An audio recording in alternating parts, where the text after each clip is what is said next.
الخلاص کتاب کا نام ہے، صفحہ نمبر 60. کانا یوم اذن، جس دن امام مہدی کی ولادت ہوئی. منجم یہودی مشہور قصد احمد بن اسحاق. ایک منجم تھا جو یہودی تھا اور مشہور تھا اپنے فن میں. اس نے پوچھنا شروع کیا کہ احمد ابن اسحاق کا گھر کہاں ہے. اب سوال کہ احمد ابن اسحاق کون ہے؟ وکیل ابیہ العسکری فی قم،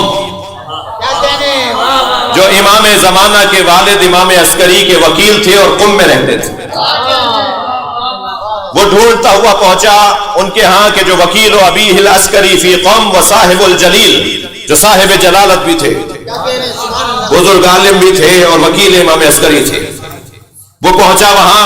قال لہو، جب ان سے ملاقات ہوئی تو ان سے کہا، کن سے؟ اب احمد ابن اسحاق سے. کس نے؟ اس منجم نے. قد ولد مولود فی وقت قضا، فلاں وقت ایک بچے کی ولادت ہو چکی ہے. قد ولد مولود، ایک فی وقت قضا، ایک بچے کی، ایک مولود کی ولادت کچھ دیر پہلے اس وقت میں ہو چکی ہے. لا یکون ھذا المولود، یہ مولود نہیں ہے الا نبیہ، یا نبی ہے. یہ مولود نہیں ہے مگر ہے تو الا نبیہ، یا نبی ہے. او وصی نبی، یا کسی نبی کا وصی ہے. وَإِنَّ النَّظَرَ، اور میری نظر یہ ہے اور خاص نظریہ میرا یہ ہے کہ یدلنی انہ یملک الدنیا شرقا وغربا سہلا وجبلا، یہ آنے والا نبی یا وصی نبی پوری دنیا پر حکومت بنائے گا، شرق سے لے کر غرب تک، غرب سے لے کر شرق تک. جبلوں پر اس کی حکومت ہوگی، یعنی پہاڑوں پر اس کی حکومت ہوگی، صحراؤں صحراؤں پر اس کی حکومت ہوگی. حتی لا یبقى علی وجہ الارض احد، کوئی بھی زمین پر باقی نہیں رہے گا الا دان لہ وقال بولایتہ، مگر یہ کہ ہر فرد زمین کا اس کو مانے گا اور اس کی ولایت کا اقرار کرے گا. صلوات پڑھے محمد وآلہ. احمد ابن اسحاق کہتے ہیں کہ یہ سن کر میں پہنچا امام عسکری کی خدمت میں سامرا. قوم سے گئے ہیں سامرا، اور کہتے ہیں جب میں وہاں پہنچا تو میں نے وہاں پہنچ کر حضرت سے کہا کہ مولا، میں آپ سے ایک سوال اور ایک سوال لے کر آؤں، ایک جواب اس کا چاہتا ہوں. تو حضرت نے فرمایا کہ پہلے تو تم سوال سے پہلے یہ جان لو کہ ہماری تمہاری آخری ملاقات ہے. کہ مولا میں ایک سوال لے کر آیا ہوں. حضرت نے فرمایا صبر کرو، قربان جائیں اس گھرانے. حضرت نے فرمایا صبر کرو. کچھ دیر کے لیے کہتے ہیں میں نے کچھ معمولی سے وقت کے لیے میں خاموش رہا کہ امام سوال نہیں چاہتے، کہ اچانک میں نے دیکھا کہ پردہ ہٹا اور کنیز ایک بچے کو لے کر آئی، اور اس بچے کو مولا کی گود میں دیا گیا. تو امام نے فرمایا کہ سلم امامک، آگے بڑھو، اپنے امام کو سلام کرو.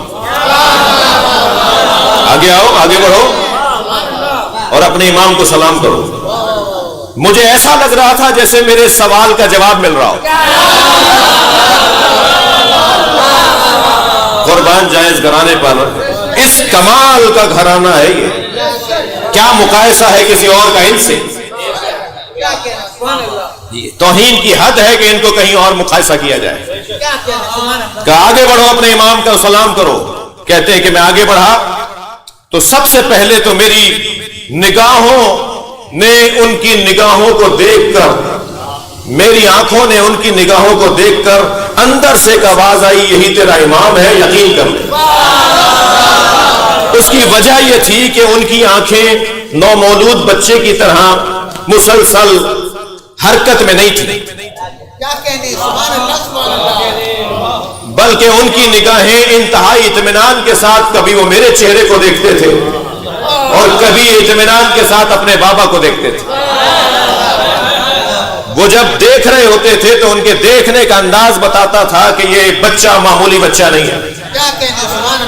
اور جب میں نے ان کی نگاہوں سے میں نے ایک لمحے کے لیے ان کے باقی چہرے کی طرف دیکھا تو کہا قمری الوجہ چہرہ تھا،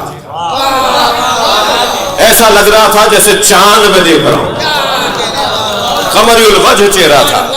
کہتے ہیں کہ یہ میں نے دیکھنے کے بعد امام سے میں نے کہا مولا کیا ان کی امامت پر کوئی اور دلیل بھی ہے؟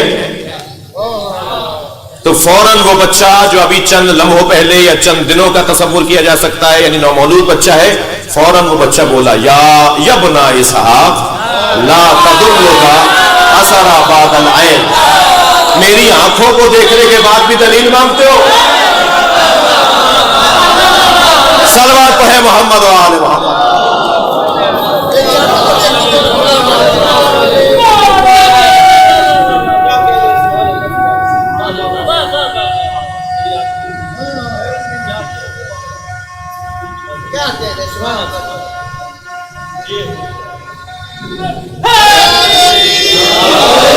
وہ جو عین الحیات، وہ جو عین اللہ ہے، وہ ہر شب جمعہ